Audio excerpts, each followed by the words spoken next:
I'm Steve Wilkerson, and I'm with Jim Saunders, Executive Editor of the News Service of Florida. Jim, Chief Financial Officer of Florida, Jeff Atwater, has placed his name in the hat to become president of Florida Atlantic University. That was kind of a surprise.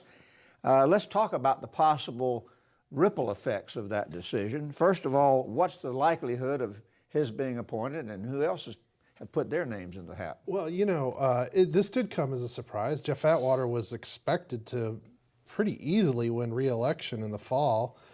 He's a former Senate president. He's, chief financial officer. He's relatively non-controversial and raised a lot of money.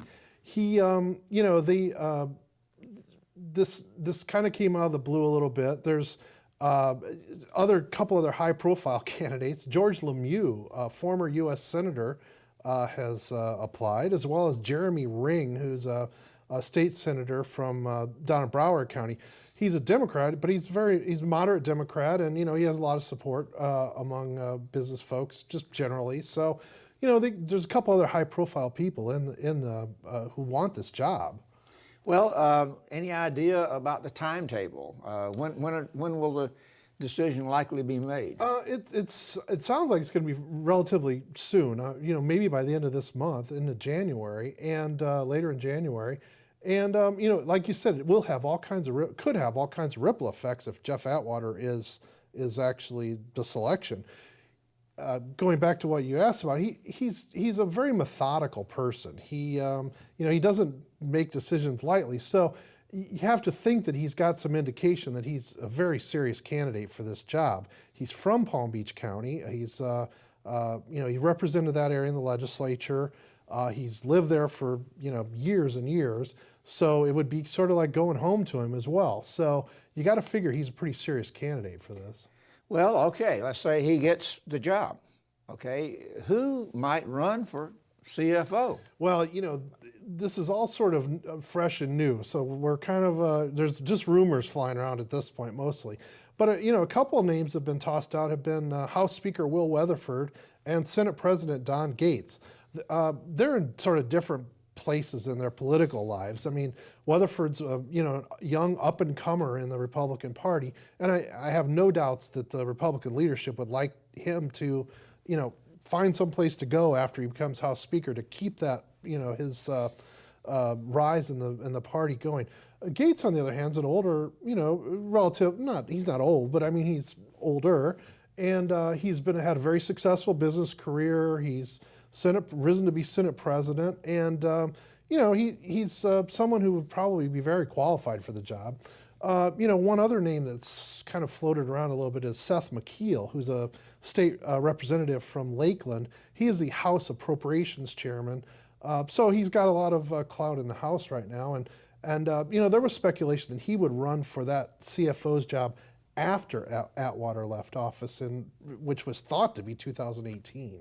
Well, Senator Tom Lee has run for that position before, right? He did. He ran in 2006 unsuccessfully, but he did run. His name has been mentioned lately as a possible lieutenant governor candidate. So, his name is it's sort of in speculation.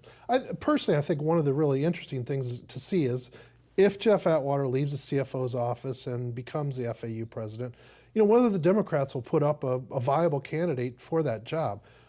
It has not appeared that they would really contest in the 2014 election against Atwater as an incumbent with a lot of money but if he's out of the picture, will the Democrats come up with a good candidate to try to win back that cabinet seat? Okay, and on another issue, a federal district court ruled last week that Florida's law about requiring drug testing for welfare recipients is wrong constitutionally, and that's not the first time this ruling has come down from a court. On what grounds did the court make its ruling? The bottom line is that the court's basically saying that government requiring drug tests without some very strong reason for it, violates the, it's a unreasonable search and seizure of people, essentially. And, government cannot just do that. It's been sort of interesting. Governor Scott has also pushed very hard for drug testing of state employees. And he and the legislature were pushing this drug testing of welfare recipients, or as they're known now as TANF. Temporary Assistance for Needy Families. That's the name of the program now. But there's been several court rulings involved with both of those policies, and pretty much they've all gone against Governor Scott and the Republican legislature. And the basic thrust is that government would be invading the, I don't know if it's a privacy, but essentially invading the space of people by requiring drug tests, which is sort of different than in the private sector, which is where it's fairly common for drug testing by businesses. Does the governor say he's going to press on? Yeah, the governor has immediately said that he is going to appeal this issue with the welfare recipients, and he thinks it's valid that they be tested. Thank you, Jim.